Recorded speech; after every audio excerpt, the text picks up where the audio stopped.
responsibly. Okay, friends, so let's go ahead and start by reciting the Namo Tassa and the three refuges for those who like to join. Oh, let me start the recording here. Namo tassa bhagavato arahato samma sambuddhassa. Namo tassa bhagavato arahato samma sambuddhassa. Namo tassa bhagavato arahato samma sambuddhassa. Buddhang saranang gacchami, Dhammang saranang gacchami, Sanghang saranang gacchami, Dutiyampi Buddhang saranang gacchami, Dutiyampi Dhammang saranang gacchami, Dutiyampi Sanghang saranang gacchami, Tatiyampi Buddhang saranang gacchami, Tatiyampi Dhammang saranang gacchami, Tatiyampi Sanghang saranang gacchami.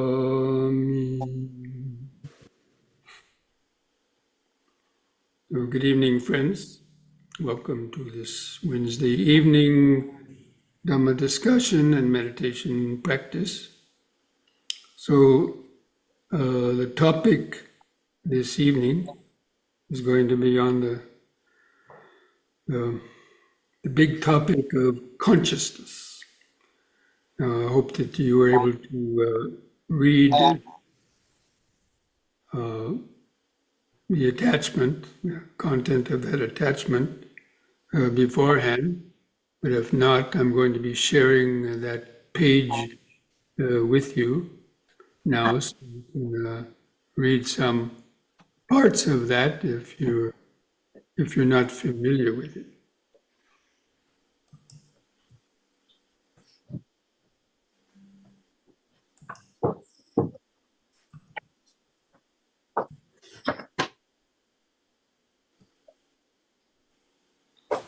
So the nature of consciousness or the mind is the subject that the whole Dhamma is basically focused on. And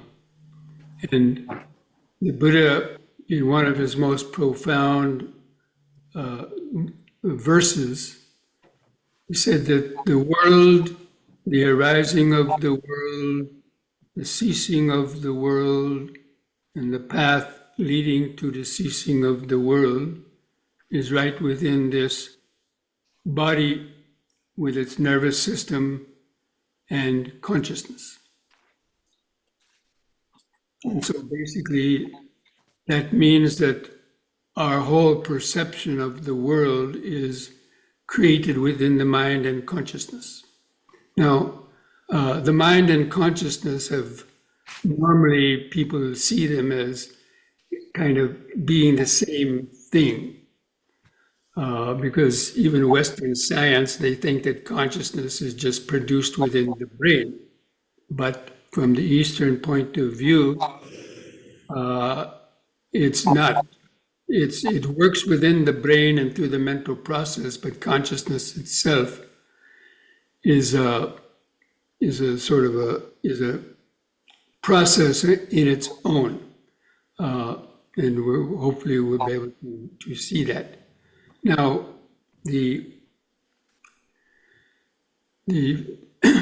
so the five aggregates, I've given a talk on the five aggregates before, which is basically includes the mental process. So the mind what we call the mind.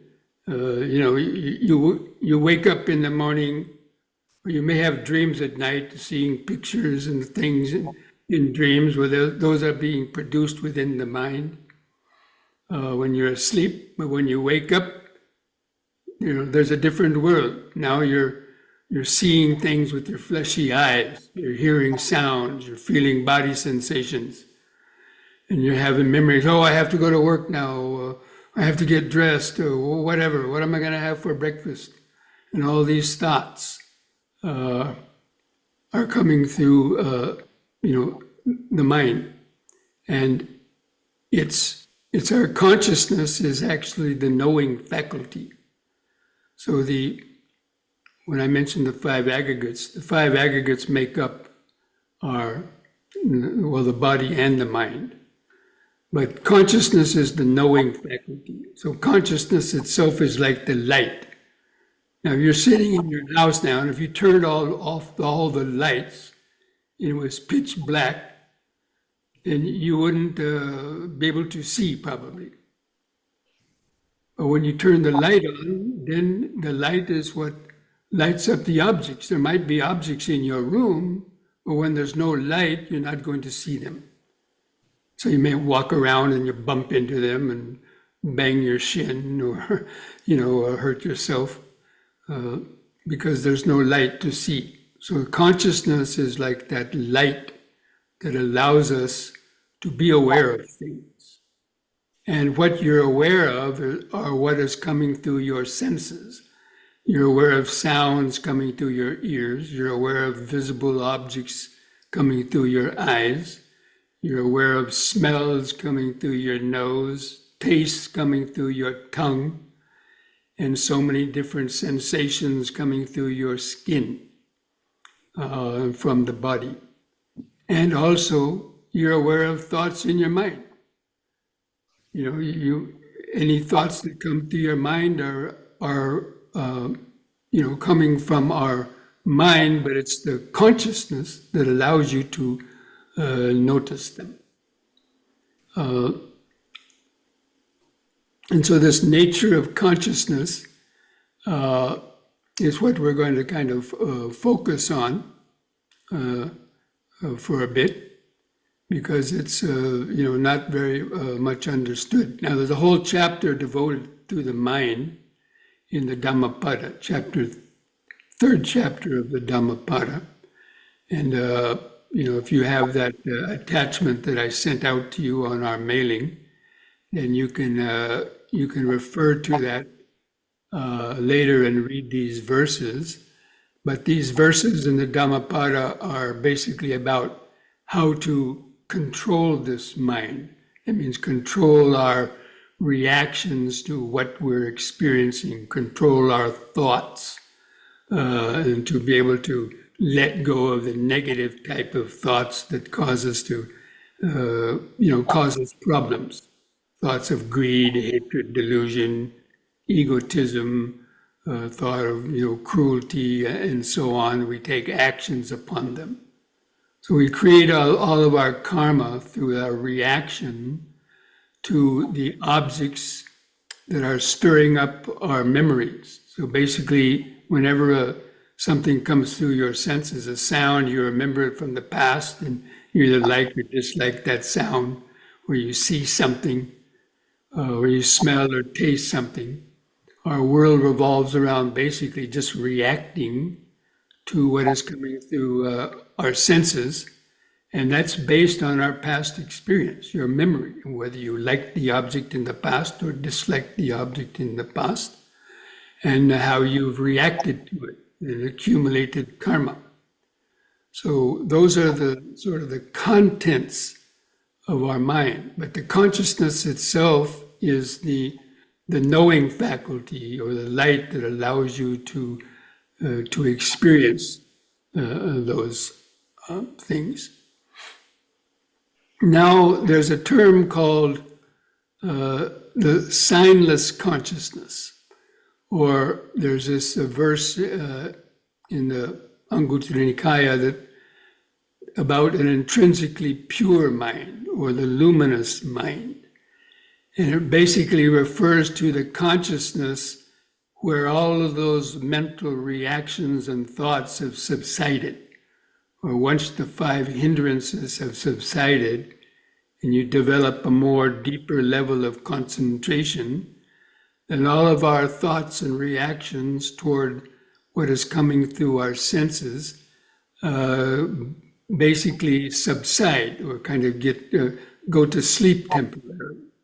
And you can experience a very expanded awareness, which some people might call pure awareness, or if you've attained the jhanas, first, second, third, or fourth jhana, then you're experiencing altered states of our consciousness, from what is called the earth plane consciousness to the mental plane of awareness that's coming from the deeper unconscious mind, and where you can experience light in the mind and very subtle sensations and so on. So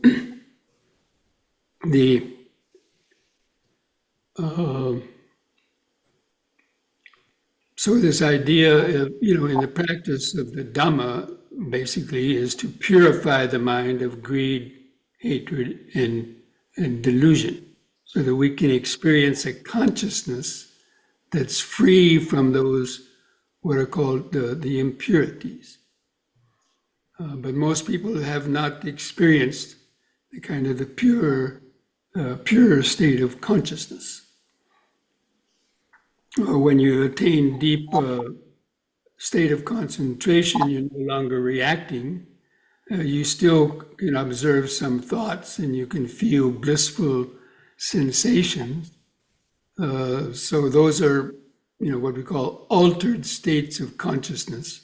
The consciousness is no longer being attracted to what is coming through your physical senses, and now it's experiencing vibrations and coming from the deeper unconscious mind. And so there's many levels of altered states of consciousness. And when people take drugs, what drugs do, they also interfere with the normal reactive process of your mind. And, people can have like paranoia, they can have hallucinations and so on, or even like dream states. When you're dreaming, people have nightmares. These are basically images coming from the deeper mind that normally we don't have access to when we're in our waking state. So, the consciousness shifts between whatever objects it's encountering. And so they may call consciousness, the mind with lust, the mind without lust, the mind with hatred, the mind with confusion, the expanded mind, the contracted mind, and so on. And so I'm just showing here now on this attachment here that the consciousness is one of the five aggregates, and that consciousness is what allows us to experience the world. That's why when you have a brain problem or you have a brain injury, let's say, in your consciousness, your brain, the consciousness works through the brain, but it's not necessarily part of the brain itself, but it works through the brain. So if the brain is damaged, then it's going to interfere with your perception of the world. Now, an important aspect of the consciousness within the Buddha's teaching is this idea of the dependent origination and the relinking consciousness. So this is where Eastern teaching and Western teaching kind of collide. And the West doesn't know anything about the consciousness leaving this body. They think it just goes poof and disappears, totally, but within the Dharma teaching, this consciousness, when you die, if it still has greed, hatred, and delusion and accumulated karma and the ego consciousness, then it's going to leave this body and reappear in another existence. Because that content of the karmic accumulated content of the unconscious mind is like gasoline in a tank. So if you put gasoline in your car tank, the car will run. So as long as there's sankharas, there's desire and aversion, there's accumulated karma, there's the ego consciousness. People are attached to their ego consciousness. They want to live, or they want to live forever, or they want to kill themselves. Anyway, they're still identified with the consciousness. And they keep reinforcing that with their thoughts. And that keeps this idea of the self strong, and then accumulating the karma for the objects that we either like or dislike. So the ultimate goal in meditation, of course, is gradually purifying the mind of greed, hatred, and delusion, which is the gasoline, and stop creating the kinds of karma that are causing the mind to have an uncontrolled rebirth. And even our own life. Most people are not in control of their life. They know they should do things or not do things, but they go ahead and do them anyway because they don't have control over their consciousness. So that's the whole practice of the Dhamma, is to learn how to get a conscious control over your thoughts and to be able to purify the mind of those negative thoughts that create problems and suffering, and create the thoughts that bring more happiness. So anyway, at the time of death, if the mind is still dominated by the ego, greed, and desire, that's like the gasoline that's going to power consciousness to seek out another life. And then that consciousness creates the body in the new life. I'm not going to go into all the details of that, but I advise you to, suggest that you read through this if you haven't already, or read through it even many times, because it's hard to understand. And this is interesting about the consciousness. It arises, in different planes. So what you have right now, you have what is called sense plane consciousness. The human world and the animal world. Animals have senses. They have eyes, ears, nose. They see and hear the same things you do, but their mind interprets it in different ways.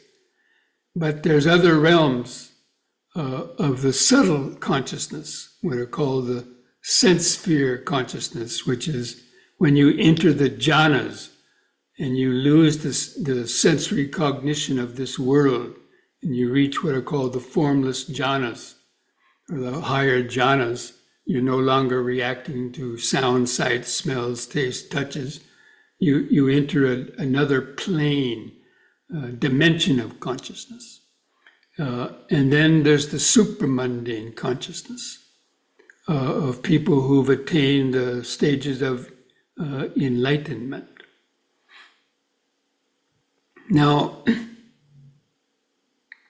the ultimate goal of consciousness, as I've already mentioned, is to, first of all, to use the Dhamma, the Eightfold Path, to purify it of the negative states based on greed, hatred, and ego delusion. Because these are the things that always create problems for ourselves, keep us trapped in negative habits, and keep ourselves addicted to the sensual pleasures of the world, or getting trapped in our anger, greed, and hatred, and wrong views. We can see how there's a lot of wrong views in the world, especially these days, different types of views about the world, conspiracy theories, what is right, what is wrong, what is real, what is unreal, and people are trapped in them, and it's creating so many problems. So the practice on the state of learning how to attain more peace and happiness is to purify the mind especially of the ego, and to understand what the ego consciousness is. The ego consciousness is basically that driver of life. That means we want to live.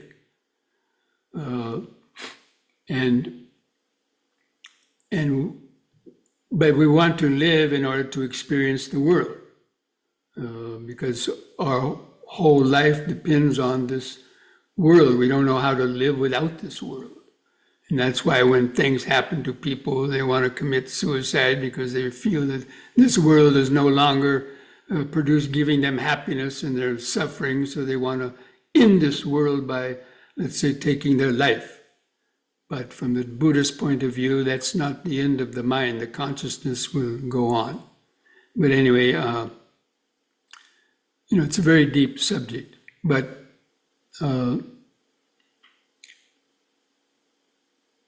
when we're born, when you die, your mind goes into kind of depending on where it is. If you're going to be reborn as a human being, your consciousness will go into the womb and stay there for 9 months. And then in a kind of it's hard to say what that is, but the mind, the consciousness at that time is only aware of the evolving body, all the billions of cells in your body that are multiplying, creating this human body for 9 months. And it was in the present moment. And when the baby's born, it comes out and it's still in the present moment, and it doesn't really know anything until it gets language. I've given this talk many times. Some of you have already heard it, but it's very important to understand that the parents give yourself a name. You don't know your name when you're born. For 6 months, your parents are calling your name, but you don't respond because you don't know what that name stands for.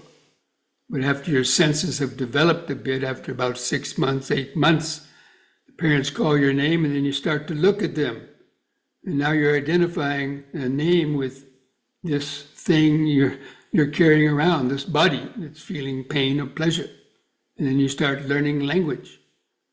And then you start identifying objects outside of yourself. And then developing a desire for pleasurable feelings, painful feelings. And the mind starts getting caught in thoughts of the past or the future.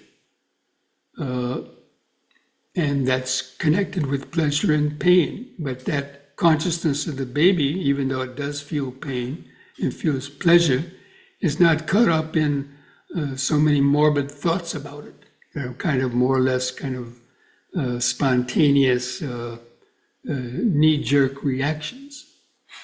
But only when you start learning the meaning of things, and then we lose that connection with the present moment. And actually, the pure nature of consciousness is present moment awareness. That's the main point to understand.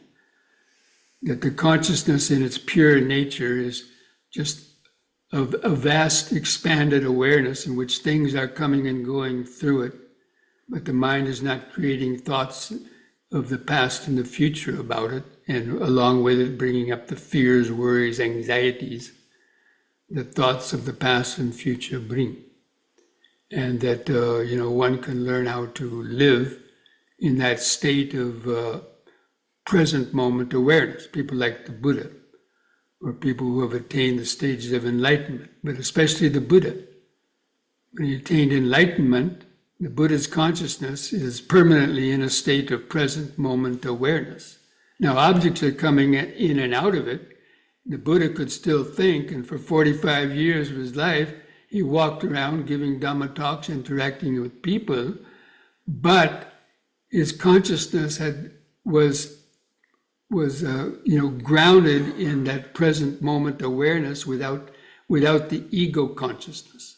He had transcended that ego consciousness, so he was experiencing more a state of pure awareness, but he could still do things and he still could think and so on, but there was no attachment of any kind in his the consciousness. So,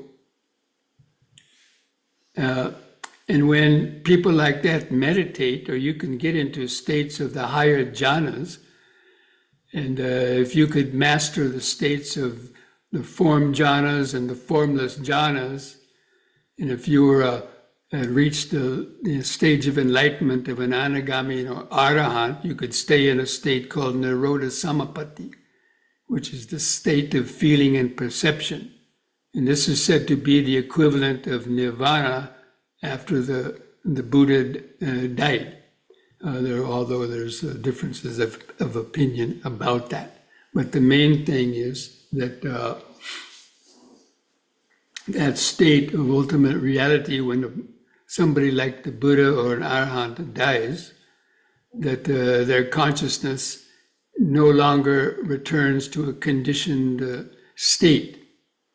And I'm going to leave you with a little simile of that, which you could hopefully make sense of.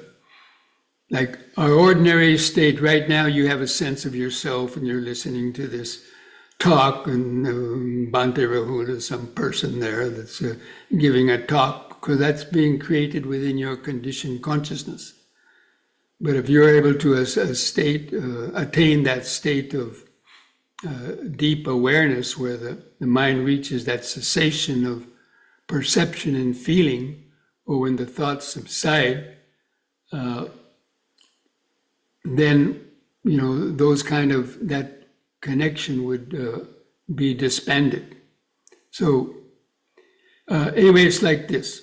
If you have an ice cube floating in water, try to visualize this, that you have an ice cube floating in a bowl of water. Now the ice cube is frozen water, isn't it? But the ice cube looks different from the water. But it's frozen water, but it thinks it's different from the water. So we think our mind is different from somebody else's mind, or we think it's different from the objects that we see. We see ourselves here, and everything outside of ourselves is a separate object that's created by the conditioned consciousness. So when you enter a deep state of from meditation, and especially these states of insight and so on, then it's like that ice cube of ego consciousness melts. And it's a gradual process. And that ice cube starts melting more and more and more, and the sense of self starts getting weaker and weaker and weaker until the last little bit of ice totally melts. And then that ice cube has become the water. And that's what people call the pure awareness, or some people might call it cosmic consciousness or supramundane consciousness. A lot of different words are given to that, but the experience is what is important. To experience that, momentary transcendence, and then you realize the truth about the mind. But anyway, so I just wanted to mention that. Because in meditation, a lot of people don't come to that level because they're so attached to the idea of their self. And that's why the Sakkaya Ditthi, what is called the personality belief, clinging to the idea that I am my consciousness and I am somebody that's real and, the owner of the mind, that's what keeps us kind of trapped into our mundane thoughts and so on. So one of the aspects in the meditation, especially the mindfulness meditation and vipassana meditation, is to observe how the mind is operating from moment to moment and developing, being grounded in the body to develop a more present awareness. And the body is always in the present moment. So the more that you can feel the body sensations, the breathing, the less time for the mind to create thoughts of the past or future. And ultimately you can enter into a flow of present moment awareness where there still may be sight, sound, smells, taste, and even thoughts coming and going, but there's no sense of an I that owns them, and so they don't cause you any problems. But generally, they subside.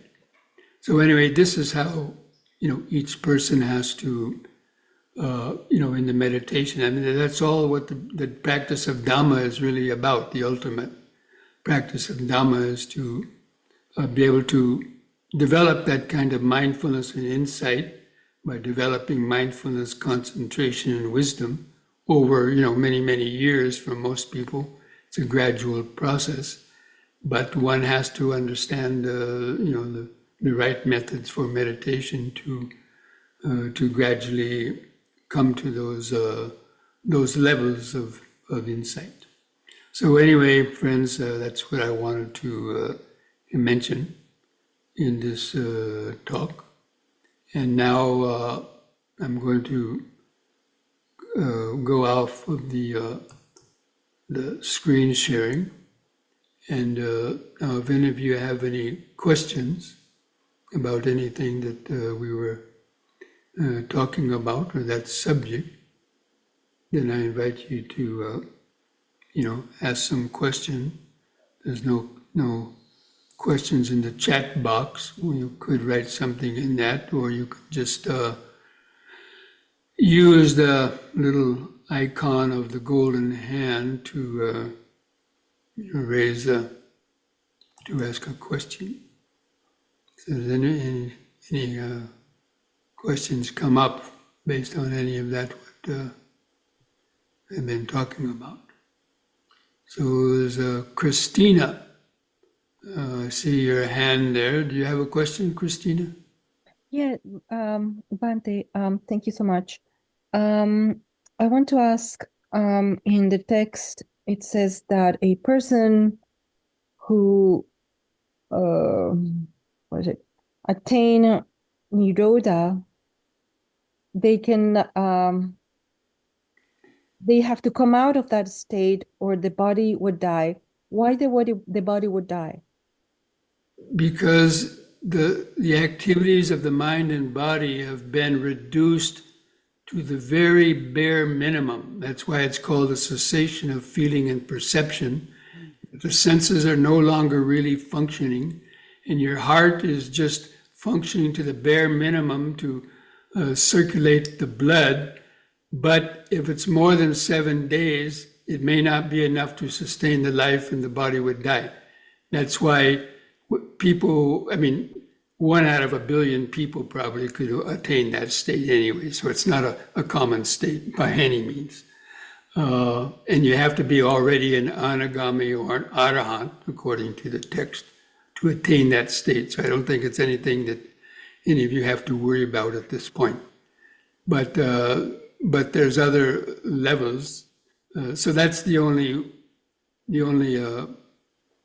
condition for it would be that because you're not eating food and you're hardly even breathing, and you just get enough air and blood to sustain the deepest vital processes. But if you continue longer than that, it is said the body would die. These people are sitting in meditation and staying like that for days. Yes. Mm-hmm. Okay. But very few people can do that. Only the most advanced yogis and so on would be able to do that. So it's hardly relevant to the average person. I wouldn't worry about it too much. Oh, thank you. Okay.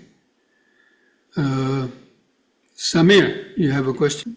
Yeah, Bhante, to kind of continue what Christina was asking, is that state achieved through samatha, is it? Or is it vipassana? It can be achieved in both ways.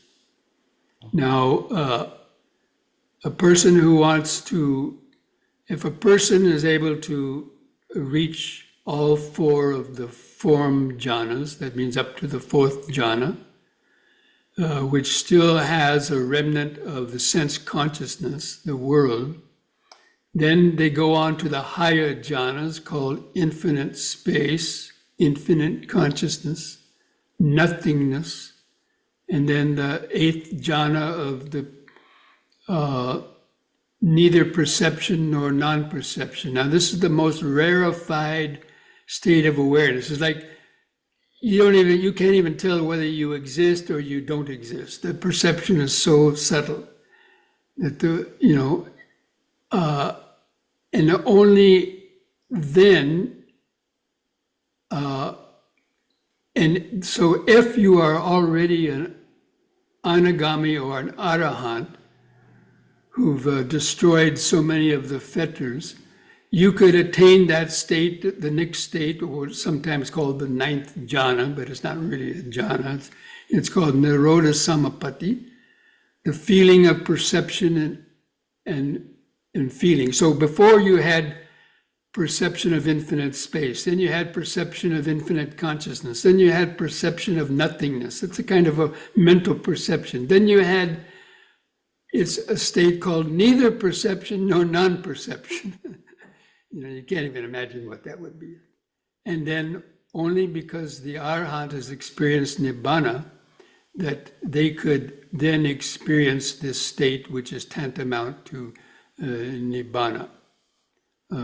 So that's attaining it through the shamatha practice. Okay. But you can also attain it through the development of vipassana, because you also attain the jhanas, but you're not. It's called the vipassana jhana as opposed to the appana jhana. This is very complicated and technical to understand these terms. But yeah, usually it's said that if you're following Satipatthana, you're developing the 7 factors of enlightenment and you're not going on to experience these formless jhanas. That would prevent you from developing insight. So you go up to experiencing the 4th jhana. From there, you still have enough awareness and consciousness to tune it in to developing the insights into anicca, dukkha, and anatta. And then attaining that state, once you attain the state of an anagami or arahant, then you could attain that Nirodha Samapatti. So that's basically what it says in the texts. So that's about all I can really say about that. Okay. I did have another question before Christian asked hers that kind of prompted the question and asked. But her hand's up, so maybe the others Go ahead and ask your question while you're here. Yeah, so I guess my question was on the different steps of Paticcasamuppada. Some are reasonably easy to experience, like Phassa Paccaya Vedana and Vedana Paccaya Tanha. But then, what is it? Sankhara Paccaya Vijnana just seems like, I don't know how, I guess, do I take it on faith? Because I don't know how to experience that, like for myself. Well, in that Paticcasamuppada, it's the relinking consciousness, the sankharas that leave the mind at the time you die. And then the sankhara khanda is what develops the newborn baby, the embryo. For 9 months, the sankharas are creating this embryo. And then once you're born, it still has a consciousness that's in the womb. Babies can feel some things and maybe even hear things, but only when you're born, then you have the full-fledged sense consciousness again, because now you're seeing the external world. And that's what it means by the sankhara paccaya vijnana. If the sankharas are not there, you won't have the consciousness. So that's why when the arhat terminates the sankharas, there's no more rebirth. And therefore that consciousness ceases. I guess my question is, I have to take that on faith, I suppose, right? Well, that's right, you do.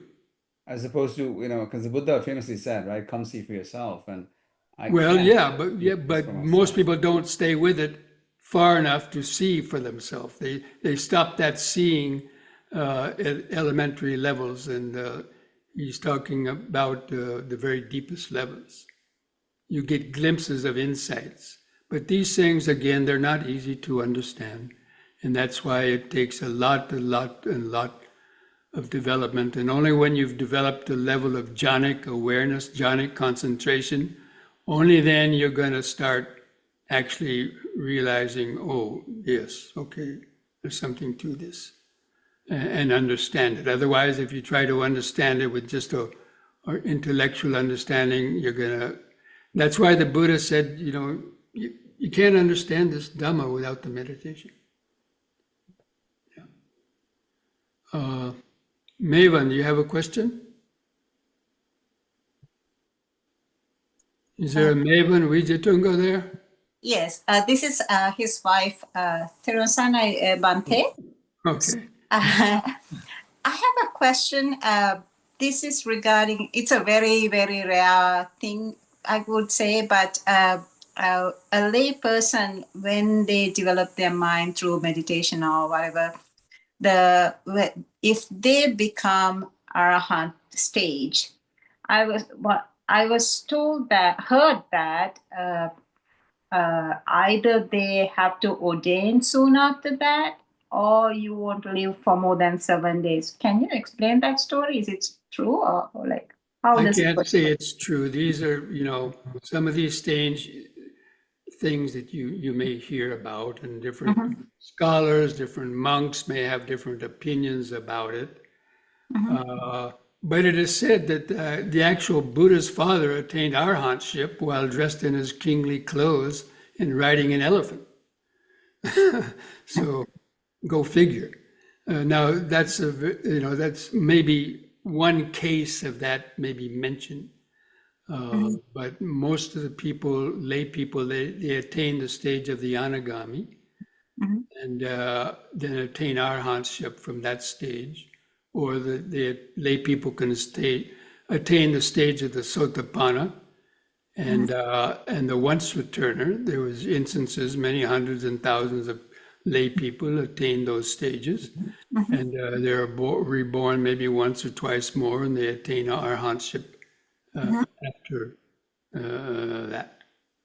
So even attend anagami, that means like they kind of don't feel comfortable afterwards to live in a lay life, or that's why, or can they? It doesn't matter.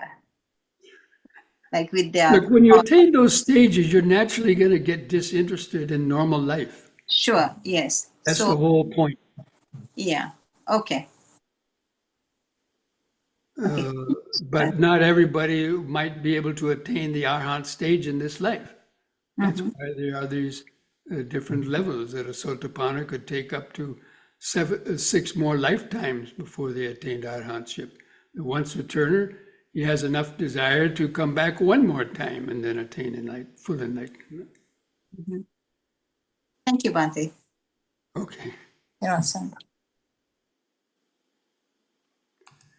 Okay, friends, if there's no other questions, I don't know, did Christina have another question?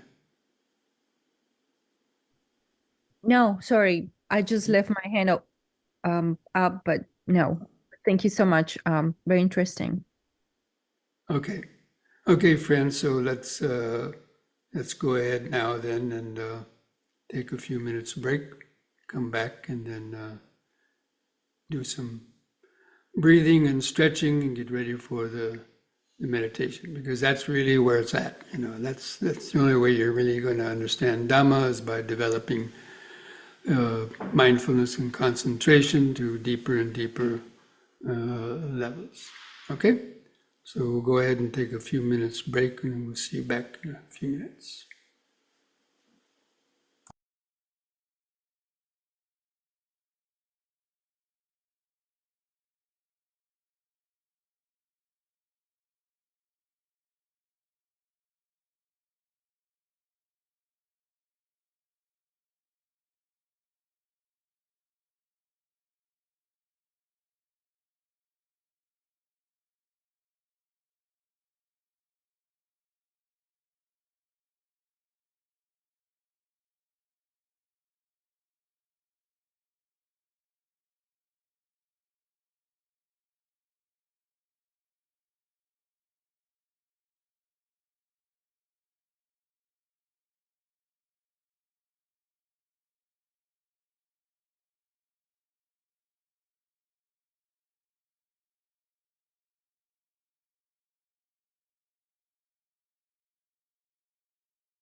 Okay, friends, so let's try to stand straight.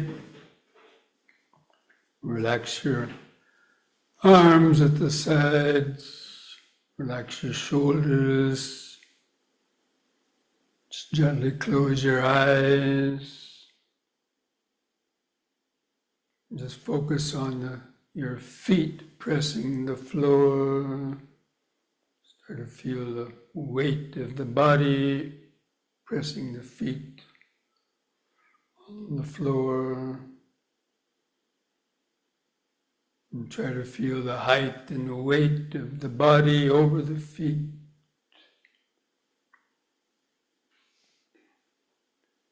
Try to feel your eyes in the eye socket. And then begin some deep, slow breathing. Try to take 2 or 3 seconds to expand your abdomen, rib cage, and upper chest. Drawing the air into the upper chest. Hold the air in for 2 seconds. And slowly breathe out. Try to feel the last bit of air go out of the lungs. Just take several more deep, slow breaths like that, developing this present moment awareness, body-centered awareness. So breathing in, letting go of the past and future. Hold the breath in. Breathing out, standing here and now. Breathing in, letting go of the past and future.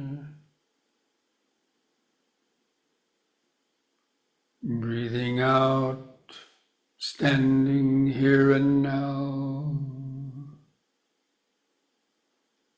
Breathing in, feeling the whole body.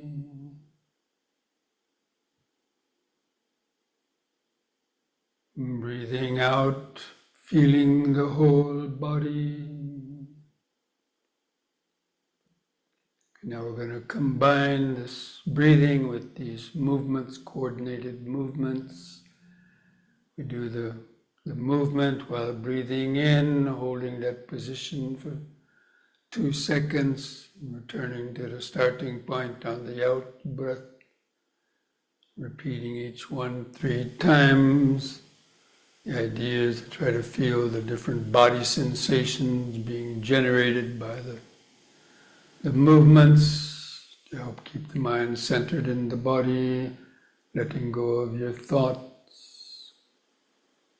So you can open your eyes and just observe as I lead you through it.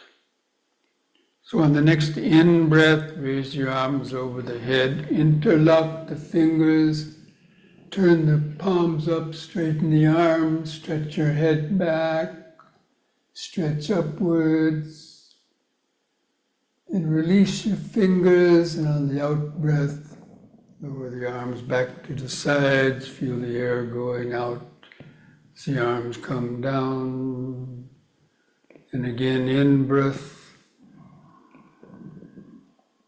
stretch up, and bend back a little bit. Feel the arch in the lower spine. Feel the sensations. Out breath, arms back to the sides. Feel the air going out. Once more, in. Stretch up, bend back a little more, hold it a little longer.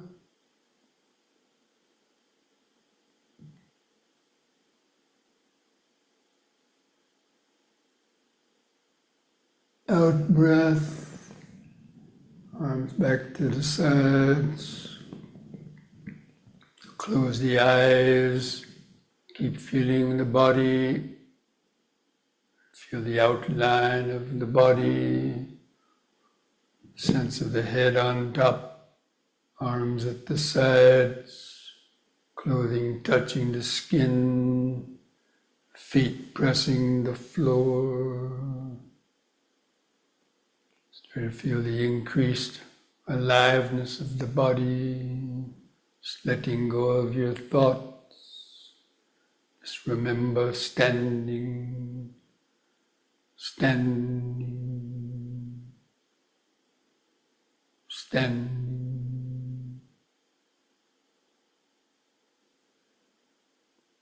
On the next in-breath, lift up on the balls of the feet while raising the arms over the head in this way. Face the hands toward each other about 5 inches apart. Stretch up. On the out-breath, arms back to the sides. Feel the air going out as the arms come down. Again, in-breath up. Use the breath to help lift up the body. Stretch. Out.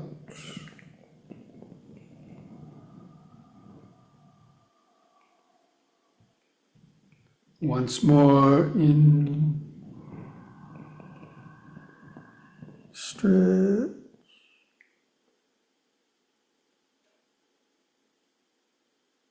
Out.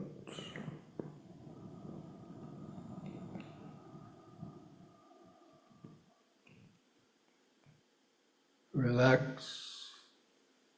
Keep feeling the body. Different sensations, pulsations, clothing touching the outer skin, life force vibrations under the skin. Try to hold that outline of the body in the mind's eye. Remember standing, standing. Just let your thoughts come and go in the back of the mind. Keep the breathing body in the front of the awareness. You are looking into a full-length mirror.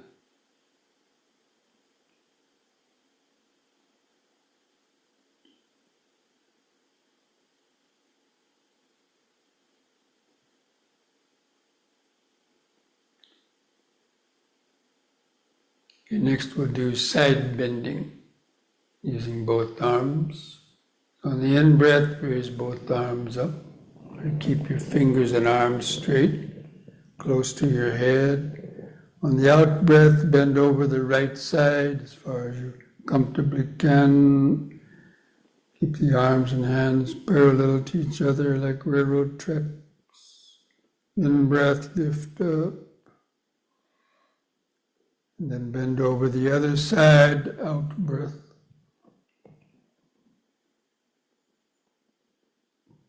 In-breath, up. Again to the right, out-breath.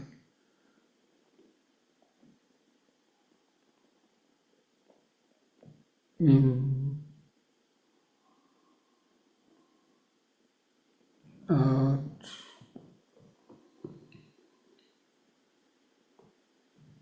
in, out, in, out,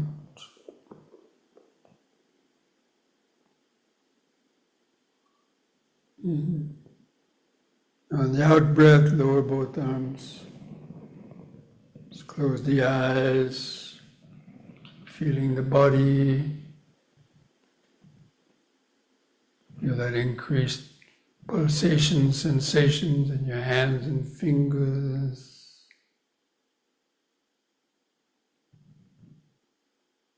Feel the clothing touching the skin, your arms, the chest, stomach.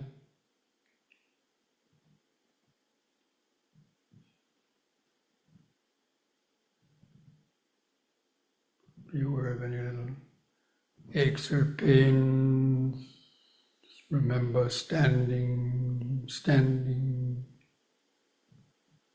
Feel the outline of the body.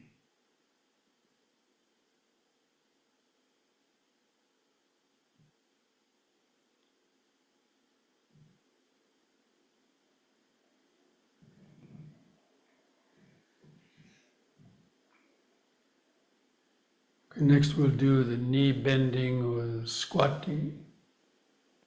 On the next in-breath, again lift up on the balls of the feet and raise the arms up in front for balance.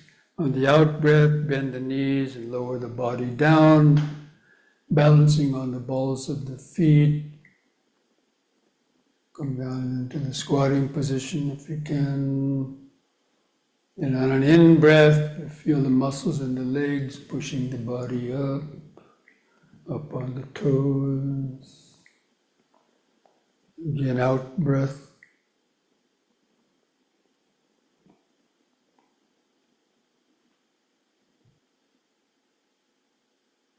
In.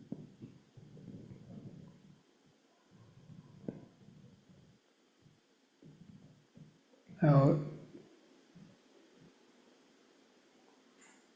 Hold that squat a little longer.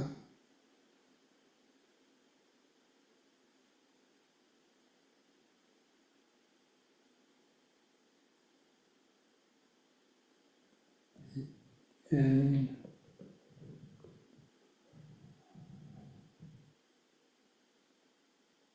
The out breath, relax. Feel the increased heartbeat.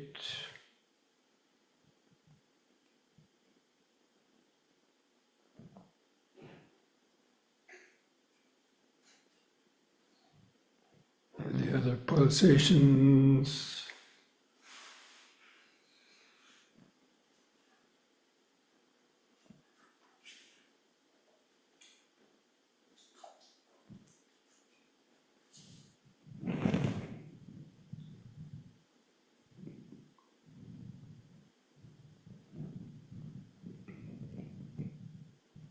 Remember standing, standing. Don't let the mind wander in thought.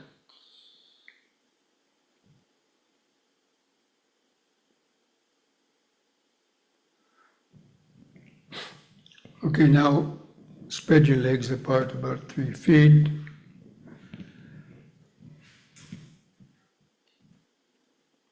Hold the arms out to the sides. We'll do the twisting from right to left and give the spinal column a lateral twist.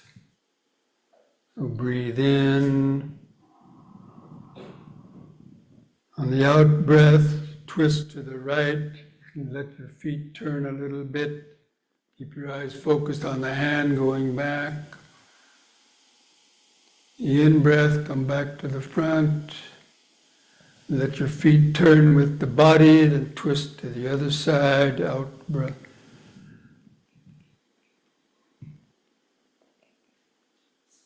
In-breath to the front,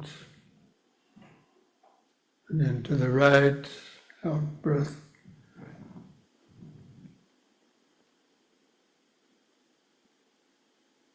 In,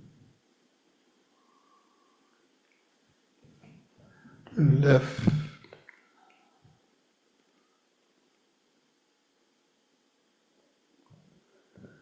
In breath, once more to each side.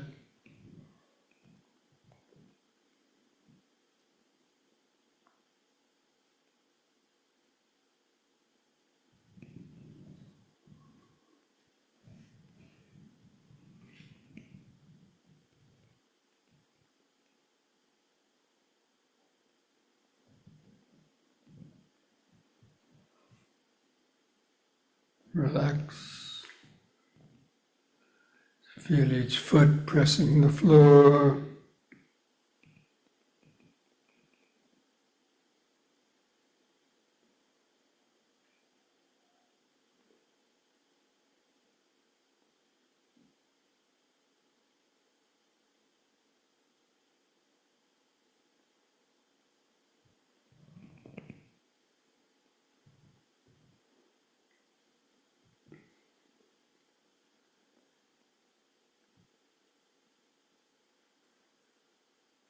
Okay, now place the hands together at the chest.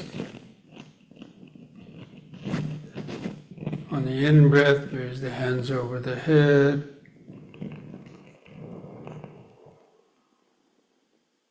On the out breath, hands to the chest and bend the knees, lower the body down, feel the stretch in the knees and hips. In breath, lift all the way up, hands over the head. Again, out breath, lower down. Try to come down a little more. Keep the back upright. In.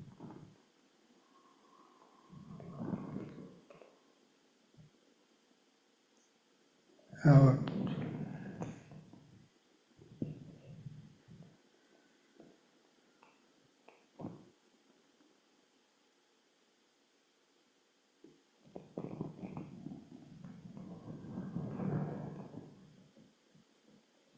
The out breath. Close the eyes, feel each foot pressing the floor. Feel the arms and hands hanging at the sides. Clothing touching the skin. Head balanced on top, eyes in the sockets. Oh, that outline is a body in the mind's eye. Present moment, body-centered awareness.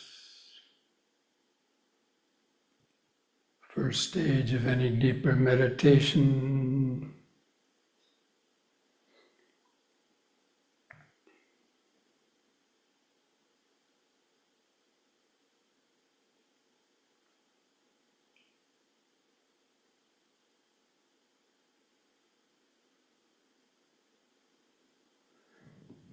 Now bring your legs and feet back.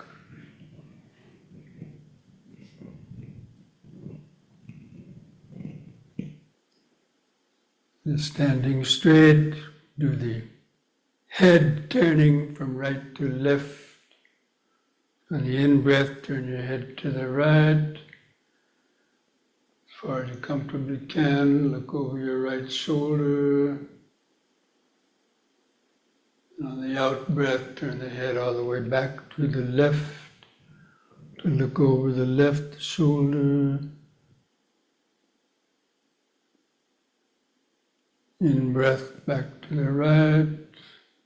Concentrate into the neck vertebrae, feeling them, imagining them loosening up. Out breath, left.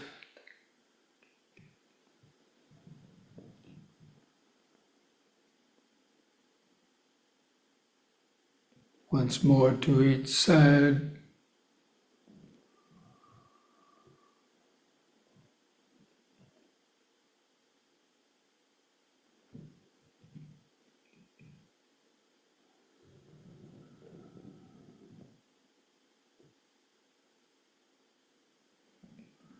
And let the head stop in the middle. Keep feeling the body, standing, all those subtle vibrations.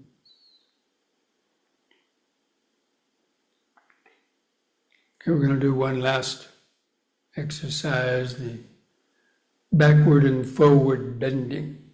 Just be careful with bending backwards, especially lifting up from a back bend. It could be a rush of energy to cause the body a little shaking, feeling like you're going to pass out.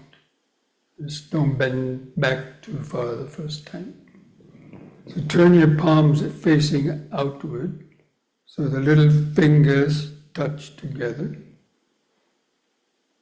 On the in-breath, raise the hands up level to your eyes and begin spreading the arms out to the sides as you bend back. On the out-breath, keep your eyes open, look at the ceiling, and carefully lift up on an in-breath, straighten up, keep the arms out at the sides, and on the out-breath, lower the arms and hands down towards the floor. Try to keep your legs straight. Let the little bones in the lower spine stretch out.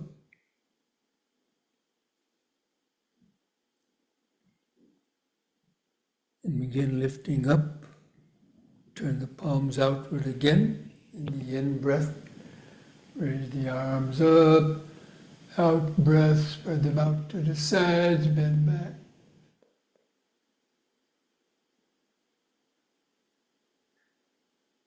In-breath, carefully lift up. Out-breath, a downward stretch.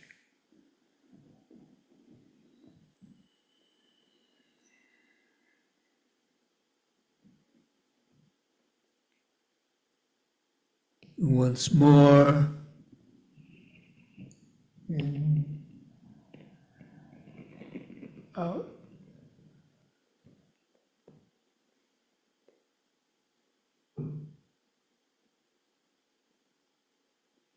In, out. Third time, try to hold a downward stretch a little longer. Let the little bones in the lower spine stretch out. Straighten the legs.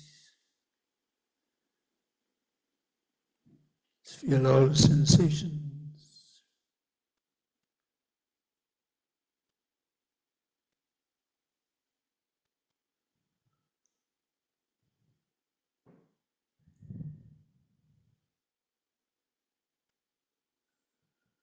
Bend the knees a little bit. And carefully lift up. And breathe in. Bring the hands together at the chest. And the out breath, hands back to the sides. Keep the eyes closed. Feel the whole body. Feel that outline of the body in the mind's eye. Present moment, body-centered awareness. Feel that activated life force. Feel as though you're standing on a vibrating machine. Feeling all those vibrations from the soles of the feet up to the top of the head. Remember standing, standing, standing.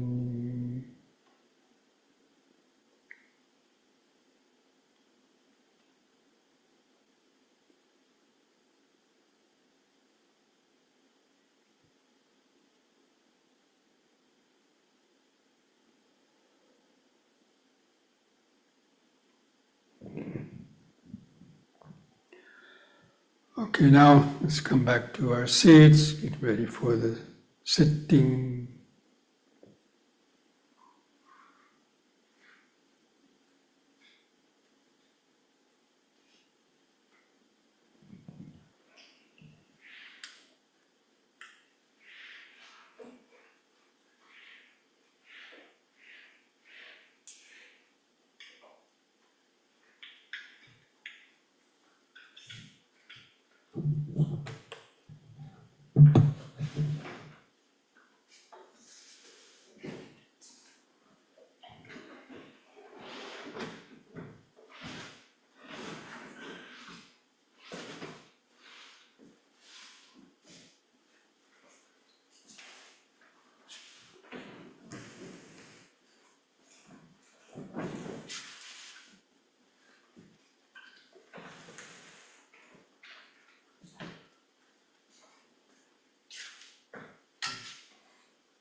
Just get comfortable in the sitting posture.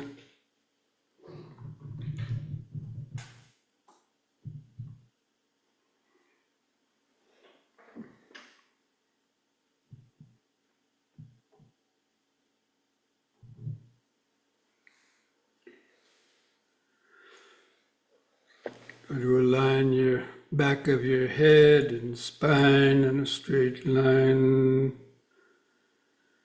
Keep your chin lifted up level with the floor. Try to find that center of gravity of the head and spine over the hips.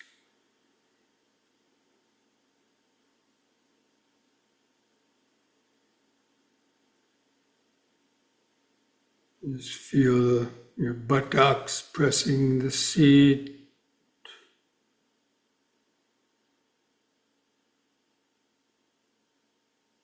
Try to imagine or feel the spinal column going from the base of your spine up to the back to join the skull, the base of the skull.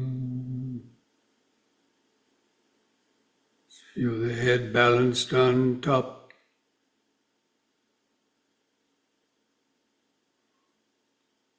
Feel the eyes in the sockets. From that point on the eyes, try to feel the outline of the sitting body. Head on top, the arms at the side.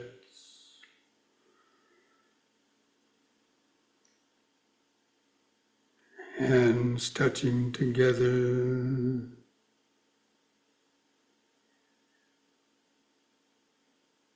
Feel the clothing touching the skin. Feel the way your legs are bent and the feet tucked underneath.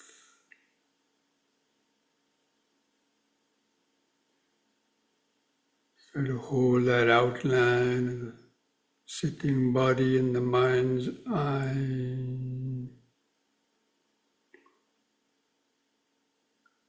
Like you were just watching it,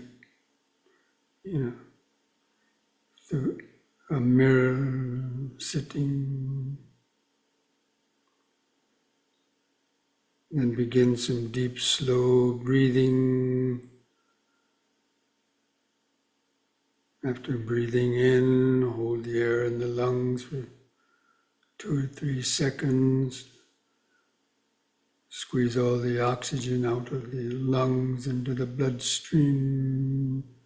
And slowly breathing out. Feel the last bit of air go out. And then the next in-breath. Just take several more deep, slow breaths like that. Cultivating this body-centered awareness. Breathing in, letting go of the past and future. Hold the breath a few seconds. Breathing out, sitting here and now. Breathing in, letting go of the past and future.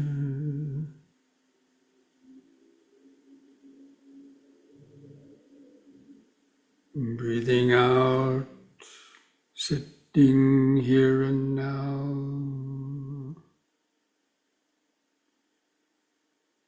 Breathing in, feeling the whole body.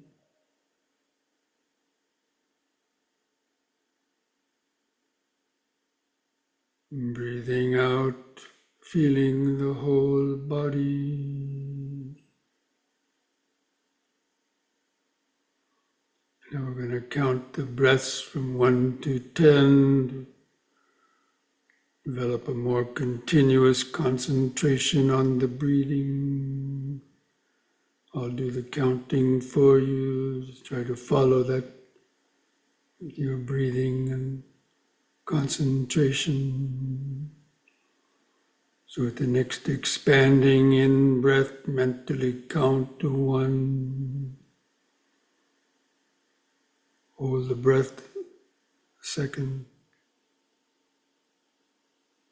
With the contracting out breath, also count to 1. Feel the last bit of air go out.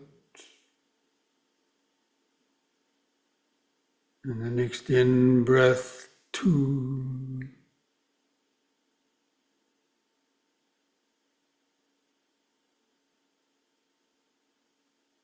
Out, 2.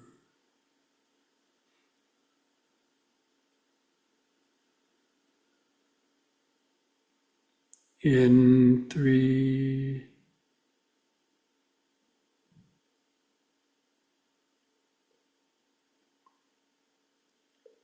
Out, 3.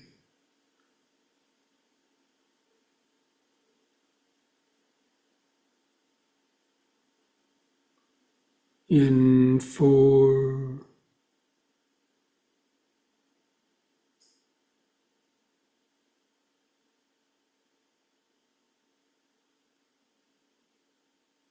Out, 4.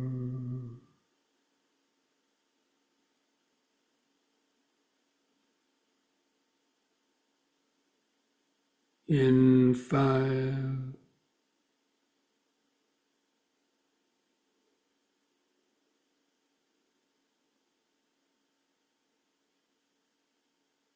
Out, 5.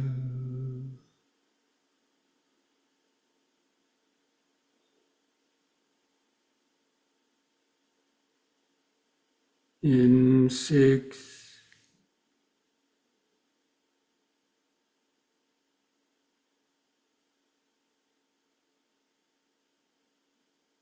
Out, 6.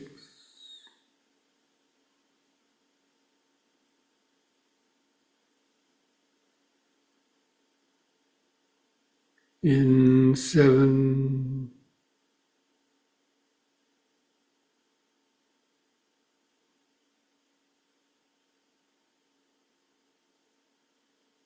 Out, 7.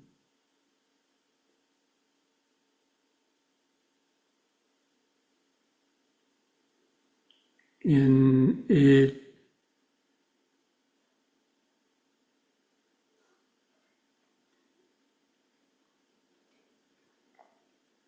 Out, 8.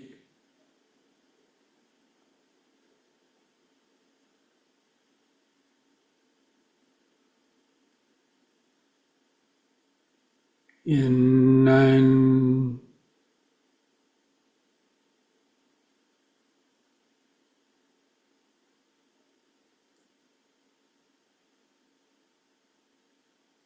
Out, 9.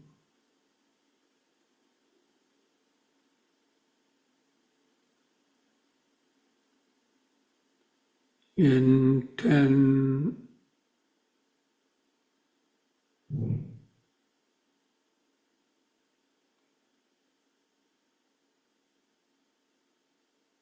Out, 10. Now as the breath goes out, don't deliberately breathe in again or take a deep breath. Let there be a little pause. Let the breathing come back in on its own without controlling it. Just letting it return to its natural, uncontrolled rhythm. But keep feeling it. Stay focused. Keep your attention focused in the center of the body. Feel the residual expanding and contracting sensations. Especially try to feel where the clothing rubs against the skin of your abdomen, rib cage, or chest. It's expanding and contracting.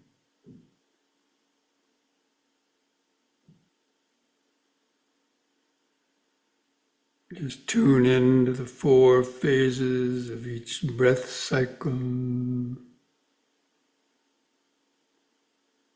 The expanding in-breath and the brief pause.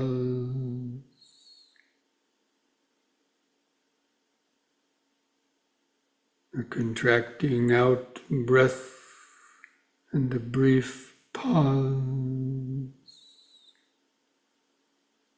Just over and over and over again. The ongoing, continuous present moment of this breathing body, sitting, breathing body. Try to hold the outline of the body in the mind's eye.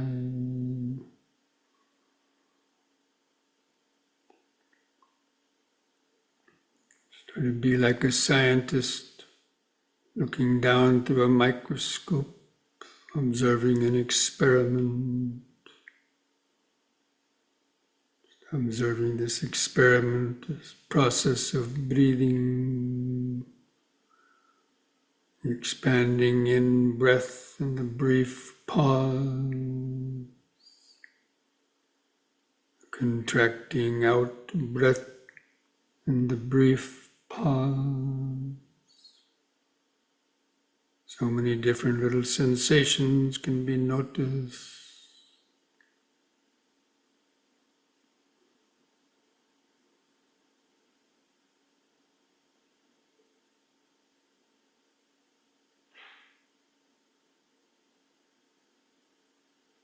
This breathing is occurring within the larger sitting body.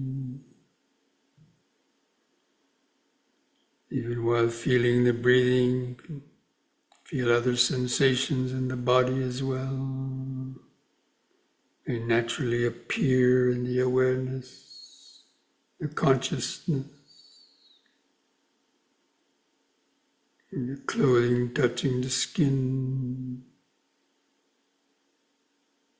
any little aches or pain.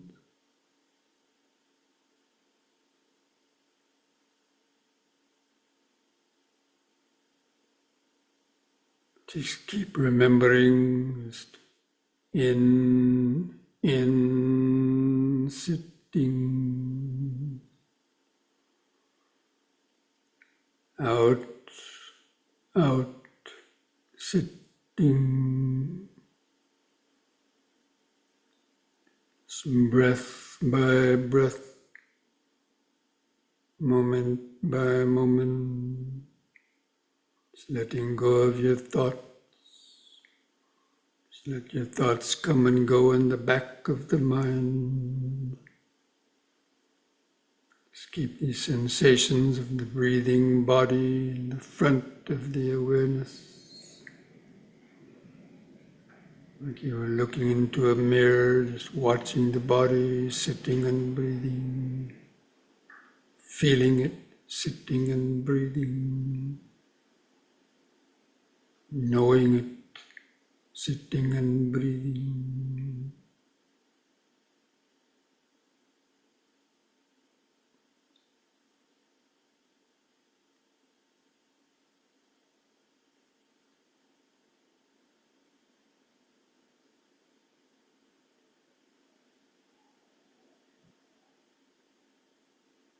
Try to notice how each breath is different.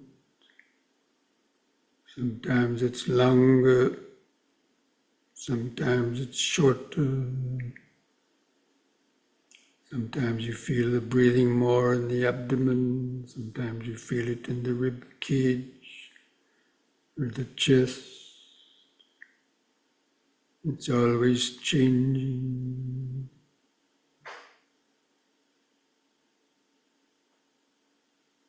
In the beginning of the breath, you might feel in the abdomen, the middle of the breath, in the middle chest, the end of the breath in the upper chest. Feel the brief pause, then the out breath. Feel the last bit of air go out of the lung.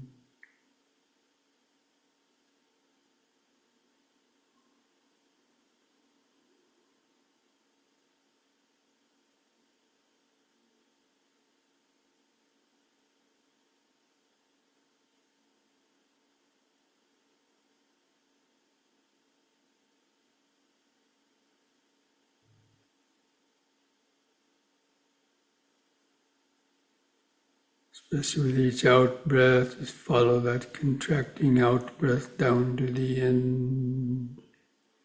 Feel the last bit of air go out. And the brief pause and the next in breath. Air rushing back in.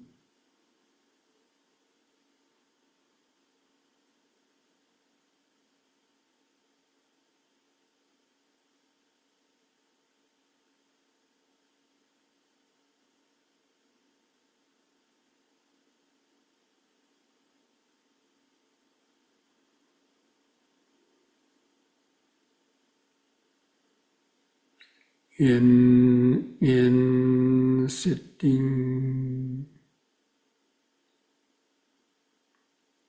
out, out, sitting.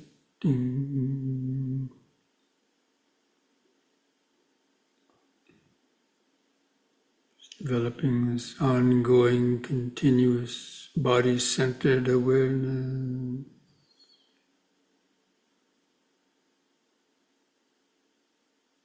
Be alert for thoughts trying to sneak into the mind.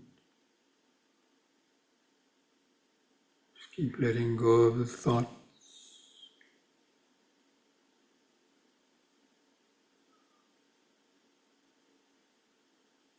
If you have trouble feeling the breath, then do some more deliberate, deep, slow breathing to help stay awake and centered in the body.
Catch the mind lost in thought, recognize it as lost. We're thinking.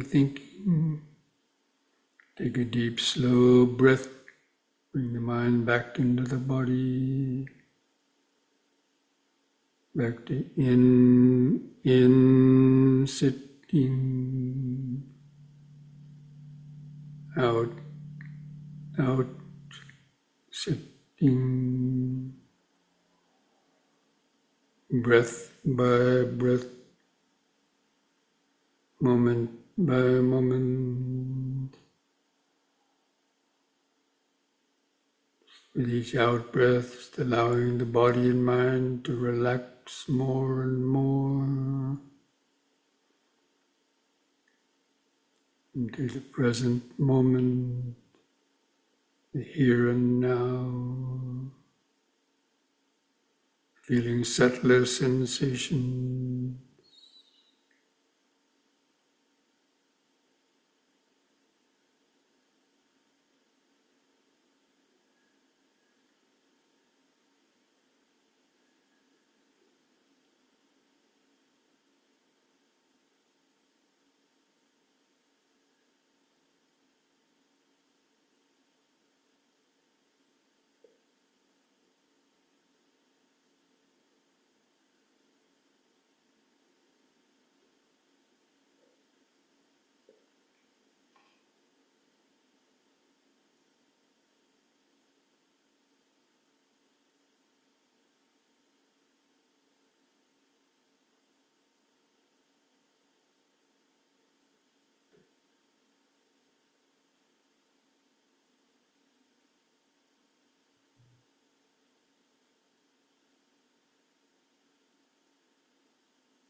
Breathing in, sitting.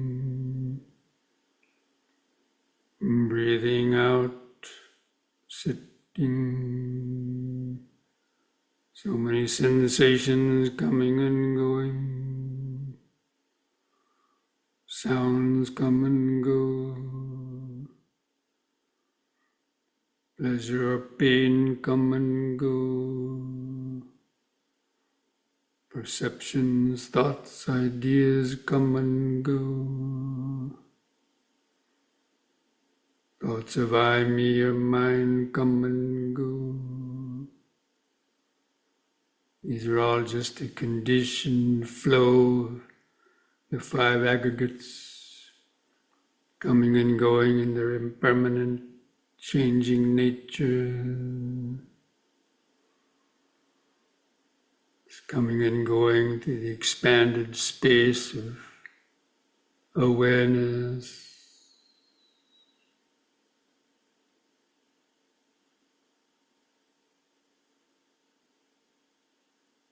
Try to feel that ultra subtle, silent space of awareness through which everything is just coming and going by themselves.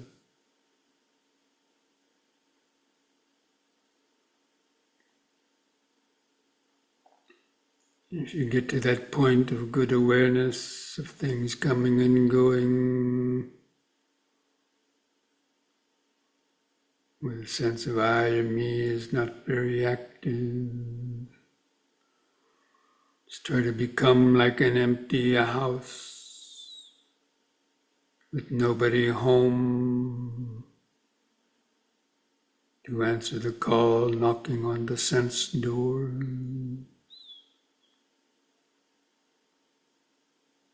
There's a sensitive microphone in the house, which is the body-centered awareness,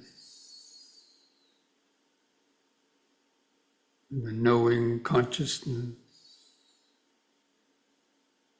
that knows but can't react.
You still have that subtle sense of the I still in the consciousness.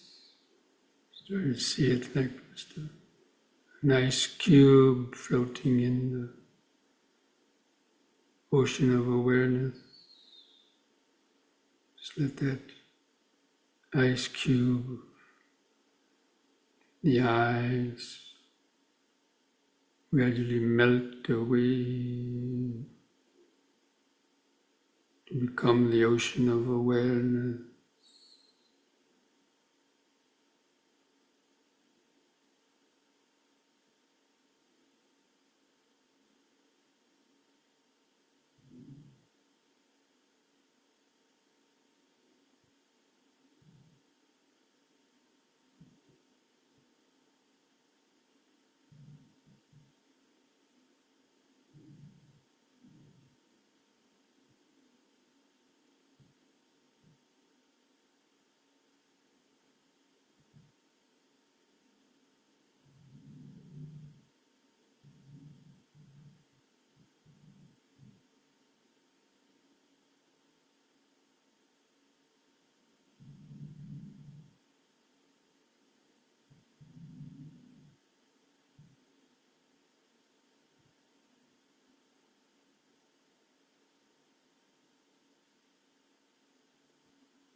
Dukkha pata chani dukkha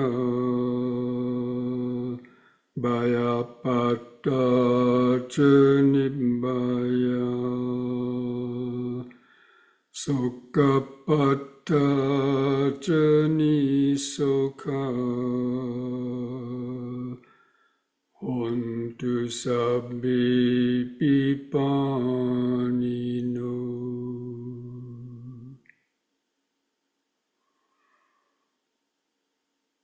May the suffering be free from suffering. May the fear struck be free from fear. May the grieving be free from grief. In this way may all beings live with mindfulness and wisdom. And thus spoke the Buddha.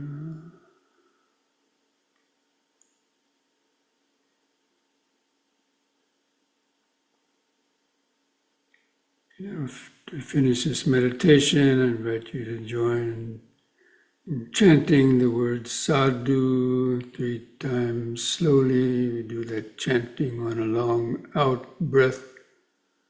Feel the vibrations in the body and mind.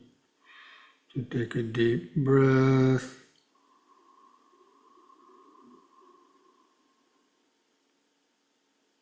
Sadhu.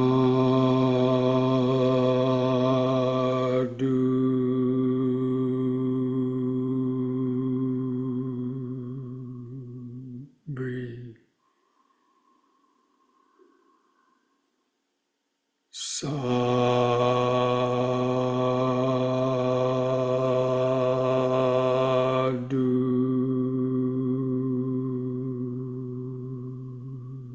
Breathe. Sadhu.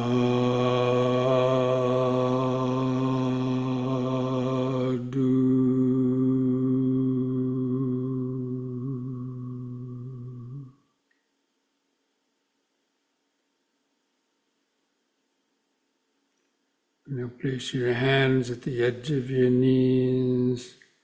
Take one more deep breath. As you breathe in, stretch your head back, pull against your the knees, arch the spine.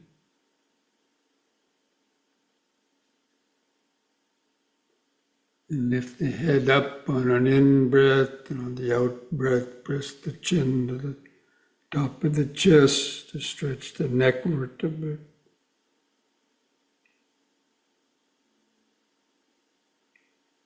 And lift the chin up level on an in-breath.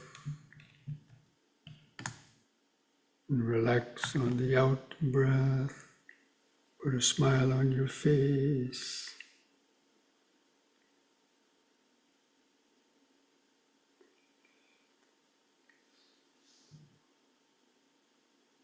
Okay, friends.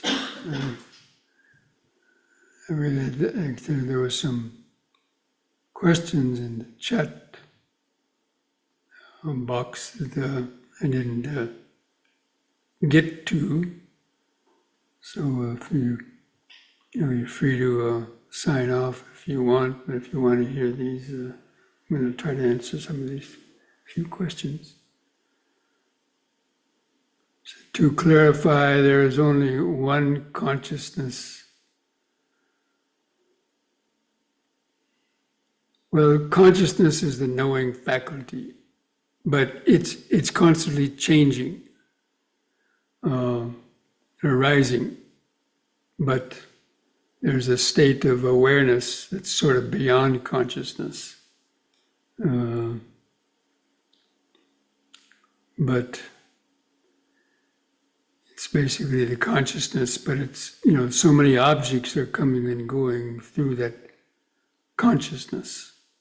But consciousness itself arises and passes away like the frames of a movie camera. But when there's nothing going through the camera, then it becomes just, like a pure, still awareness without any objects in it.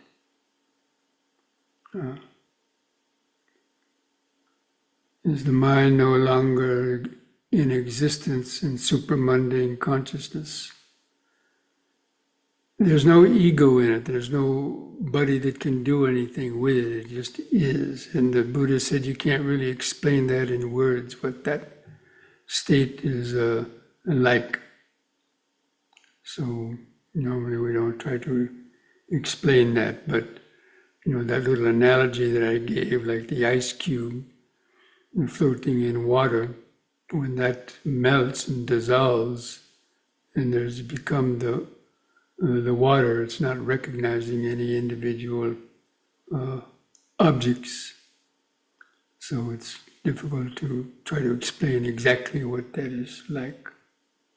People try to, but whether it's true or not, we don't know. When someone dies from an accident or sudden, how does that person's consciousness determine the next life? Well, whatever the last thoughts in the mind are that arise, or it's fear, or it's some object, what is called the object of destiny, kind of where the mind is going to be attracted to, then usually we don't have any control over that. So,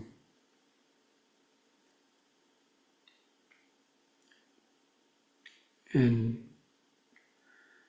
people have had near-death experiences and relate different things that they have with it. But only an arahant, the mind wouldn't be reborn anymore. Otherwise, everyone is going to have some kind of,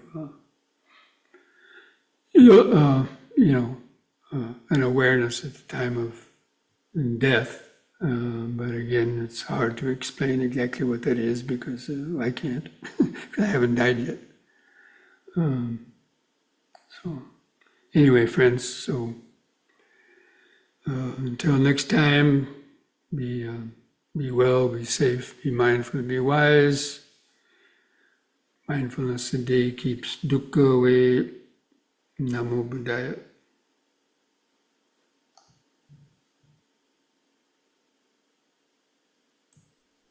Thank you, Bhante. Namo Thank you, Buddhaya, Bhante. Bhante. Namo Buddhaya.